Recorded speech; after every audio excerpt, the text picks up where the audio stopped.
ምንድነው አንድ አምላክን እናምልክ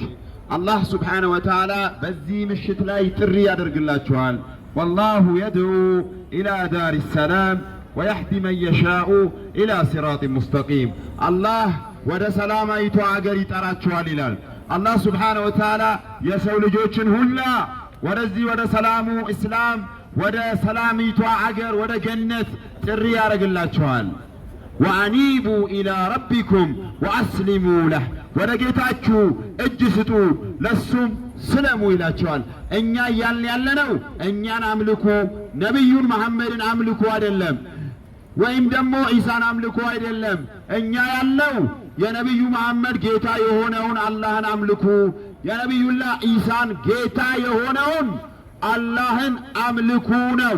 إنن ونتنيا مصحفم ተቀበሉ ነው ምንላችሁ 1400 ዓመት ሙሉ አንድ ሳይዘረዝ አንድ ሳይበለዝ አላህ ጠብቆ ያቆየውን ይሄንን እውነት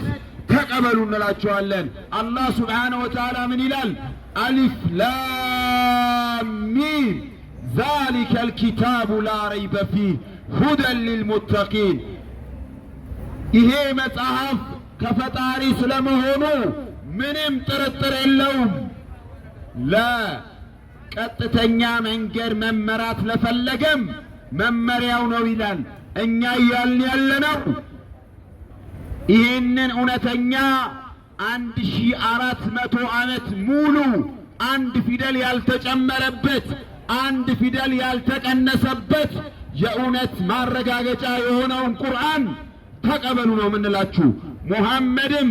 ኢሳም የአላህ መልእክተኛና ነብይ ናቸው በሉ ነው ምንላችሁ ይሄን ካላችሁ ጥሩ ህይወትን እዚህ ምድር ላይ ትኖራላችሁ የትንሳኤ ቀን ገነትን ትገባላችሁ ከዚህ በተቃራኒ ከሆናችሁ ደግሞ የገሃነም ማቀጣጠያ እሳት የእሳት ማቀጣጠያው የሰው ልጅና ድንጋይ ነው ወቁዱሃ الناس والحجاره የሰው ልጅና ድንጋይ የገሃነም ማቀጣጠያ ናቸው የገሃነም ማቀጣጠያ ማገዶ መሆን ያልፈለገ ሰው ነገ ዛሬ ሳይል አባቶች